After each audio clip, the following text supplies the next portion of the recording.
உயிர்கள் வாழ தகுதியான கிரகமாகவும் சொல்லப்படுறது மார்ஸா தான் சொல்றாங்க. கிட்டத்தட்ட அங்க வாழ்ந்து அழிஞ்சிருக்கு அப்படின்னு ஒரு படிமமே கிடைச்சிருக்குன்ற லெவலுக்கு பாத்தீங்கன்னா அங்க ஆராய்ச்சி நடந்துட்டு இருக்கு. சோ மார்ஸ் இவ்வளவு விசித்திரமா இருக்கு, அங்க என்னதான் நடக்குது, சோ அப்படின்றத இந்த வீடியோல பார்க்க போறோம். வாங்க வீடியோக்குள்ள போலாம். இந்த வீடியோல நம்ம செவ்வாயில நடந்த நிலநடுக்கத்தை தான் பார்க்க போறோம். சோ அதுக்கு முன்னாடி மார்ஸை பத்தி ஜெனரலான விஷயத்தை நம்ம தெரிஞ்சுக்கலாம். நம்ம பூமியில இருந்து 294.07 மில்லியன் கிலோமீட்டர் அப்படின்ற ஒரு அளவுல பாத்தீங்கன்னா நம்மளை விட்டு தூரமா இருக்கு இந்த ஒரு மார்ஸ். நம்ம உலகத்துல இருக்க கடல்ல எவ்வளவு மண் துகள்கள் இருக்கோ அதை விட அதிகமா பாத்தீங்கன்னா நட்சத்திரங்கள் இருக்கு அப்படின்னு ஒரு ஆராய்ச்சியை சொல்றாங்க.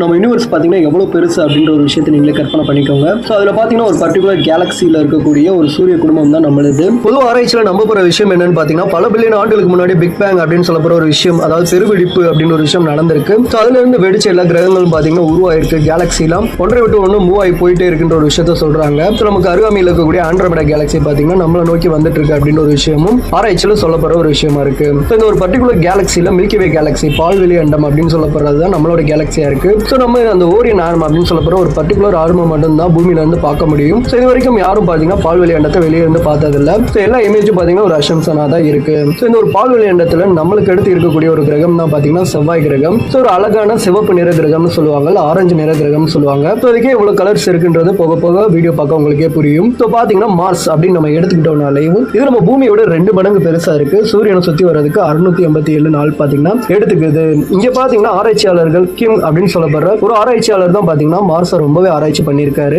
அதை பத்தி இந்த வீடியோல ஃபுல்லா பார்க்கலாம். இந்த கிம் நடத்தின ஆராய்ச்சியில முக்கியமான விஷயம் எது பார்க்கப்படுதுன்னு பாத்தீங்கன்னா மார்ஸோட அந்த ஒரு கிரஸ்ட் பாயிண்ட் சொல்றோம்ல, அந்த ஒரு மேலோட்டம் பாத்தீங்கன்னா அதை விட அதிகமான நிலநடுக்கம் ஏற்பட்டிருக்கு. ஸோ அதோட கிரஸ்ட் பாயிண்டை விட நிலநடுக்கத்தோட ஆழம்ன்றது ரொம்பவே அதிகமா இருக்கு. இதுக்கு காரணம் எதுன்னு பாத்தீங்கன்னா 4 பாயிண்ட்ல இருக்கக்கூடிய அந்த ஹீட் அண்ட் ஃபியூஷன்ஸ் தான் காரணம்னு சொல்றாங்க. மார்ஸ் பிளானட்டை ஆய்வு செய்யறது நாசா 2022 பாத்தீங்கன்னா ஒரு அறிக்கை வெளியிட்டாங்க. ஸோ மார்ஸ் ஆராய்ச்சி பண்றதுக்காக போகப்பட்ட இன்சைட் லேண்ட் ரோவர் அப்படின்னு சொல்லப்படுற ஒரு ரோவர் பாத்தீங்கன்னா ஃபேமஸ் ஆனது உங்க எல்லாருமே அதிகமாக கேள்விப்பட்டிருக்க முடியும்.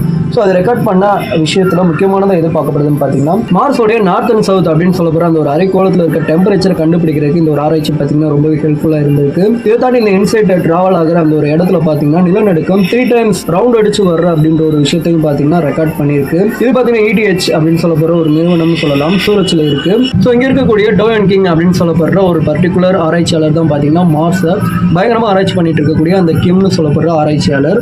ஸோ ஒரு பாத்தீங்கன்னா நிறைய விஷயங்களை ரெக்கார்ட் பண்ணியிருக்காரு. பொதுவாக கிரகத்தை ஆராய்ச்சி பண்ணதுல கண்டுபிடிச்ச விஷயம் என்னன்னு பாத்தீங்கன்னா அதோட வட ஈர்ப்பு திசைன்னு சொல்றோம்ல, ஸோ அந்த ஒரு நிலப்பரப்புல அதுக்கு 42